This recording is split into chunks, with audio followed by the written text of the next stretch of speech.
Breaking news చూస్తున్నాం. పేదలకు లబ్ధి చేకూరే సంక్షేమ పథకాలను రద్దు చేసేందుకు కాంగ్రెస్ కుట్ర చేస్తోంది. బీఆర్ఎస్ ఆగ్రహం వ్యక్తం చేస్తుంది.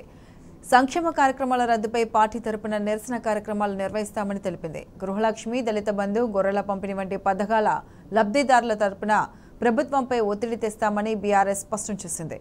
ఈ మేరకు పార్టీ ఎమ్మెల్యేలు, మాజీ ఎమ్మెల్యేలు, పార్టీ ఇన్ఛార్జీలతో బీఆర్ఎస్ వర్కింగ్ ప్రెసిడెంట్ కేటీఆర్, మాజీ మంత్రి హరీష్ రావు టెలికాన్ఫరెన్స్ నిర్వహించారు. పట్టణాలకు గత ప్రభుత్వం కేటాయించిన నిధులు, ఆర్&బి, పంచాయతీరాజ్, రోడ్ల వంటి అభివృద్ధి కార్యక్రమాలను కూడా రద్దు చేస్తుందని మండిపడ్డారు. దళిత బంధు, గొర్రెల పంపిణీ రద్దు చేయడం అంటే బలహీన వర్గాలకు, దళితులకు తీరని ద్రోహం చేసినట్లే అని అభిప్రాయపడ్డారు. గత 10 ఏళ్లలో లక్షలాది మందికి ఉపయోగపడి వారి జీవితాల్లో మార్పు తెచ్చిన కార్యక్రమాలను సైతం రాజకీయ దురుద్దేశంతో పక్కన పెడుతుందని ఆగ్రహం వ్యక్తం చేశారు బీఆర్ఎస్ నేతలు.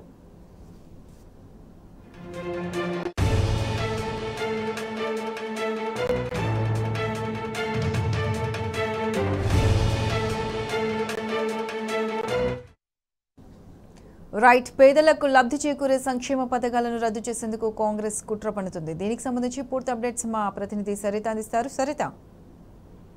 ప్రత్యూష, బీఆర్ఎస్ పార్టీ ఎమ్మెల్యేలు, మాజీ ఎమ్మెల్యేలు, అదేవిధంగా పార్టీ ఇన్ఛార్జీలతో పార్టీ వర్కింగ్ ప్రెసిడెంట్ కేటీఆర్, మాజీ మంత్రి హరీష్ రావులు కొద్దిసేపటి కిందటే టెలికాన్ఫరెన్స్ నిర్వహించడం జరిగింది. ముఖ్యంగా కాంగ్రెస్ పార్టీ ప్రభుత్వం ప్రజలకు లబ్ధి కలిగిస్తున్నటువంటి సంక్షేమ పథకాలను రద్దు చేసేందుకు కుట్ర చేస్తుందని, ప్రజలకు లబ్ధి కలిగించేటువంటి సంక్షేమ కార్యక్రమాలను రద్దు చేయడం పట్ల పార్టీ తరపున నిరసన కార్యక్రమాలను చేయాలని కొద్దిసేపటి కింద జరిగినటువంటి టెలికాన్ఫరెన్స్ లో పార్టీ నేతలకి సూచించడం జరిగింది. ముఖ్యంగా గృహలక్ష్మి, దళిత బంధు, గొర్రెల పంపిణీ వంటి లబ్ధిదారుల తరపున ప్రభుత్వం పైన ఒత్తిడి తీసుకొస్తామని బీఆర్ఎస్ పార్టీ అంటుంది. దళిత బంధు కావచ్చు, అదేవిధంగా గొర్రెల పంపిణీ రద్దు చేయడం అంటే బలహీన వర్గాలకు, దళితులకు తీరని ద్రోహం చేసినట్లే అనేటువంటిది బీఆర్ఎస్ పార్టీ అభిప్రాయపడుతుంది.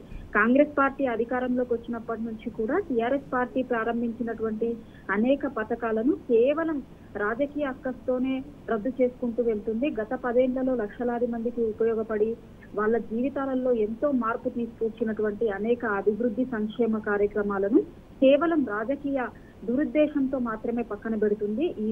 ఇది కరెక్ట్ కాదు అనేటువంటి విషయాన్ని గుర్తుంచుకోవాలి. కాంగ్రెస్ పార్టీ అధికారంలో ఏ పార్టీ ఉన్నా ప్రభుత్వం అనే వ్యవస్థ శాశ్వతం అనేటువంటి విషయాన్ని గుర్తుంచుకోవాలని బీఆర్ఎస్ పార్టీ నేతలు అంటున్నారు. ప్రభుత్వ కార్యక్రమాలతో పాటు గత ప్రభుత్వం అనుమతులు ఇచ్చినటువంటి రోడ్లు, భవనాల వంటి మౌలిక వసతులను కూడా రద్దు చేయాలని చూస్తుంది అనేటువంటిది బీఆర్ఎస్ పార్టీ చెప్తుంది.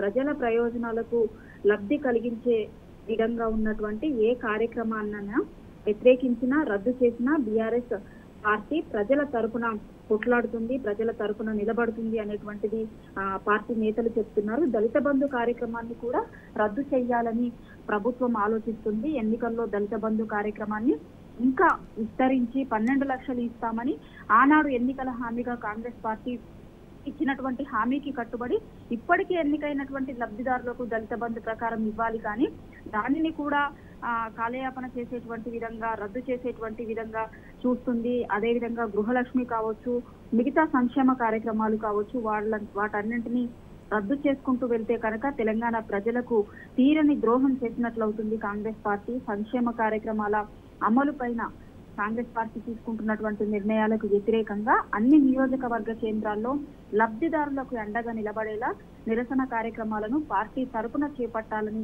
బీఆర్ఎస్ పార్టీ నిర్ణయించింది. ఇందులో భాగంగానే పార్టీకి సంబంధించినటువంటి ప్రజాప్రతినిధులందరితో టెలికాన్ఫరెన్స్ నిర్వహించడం జరిగింది. Pratyusha. Right Saritha, thank you.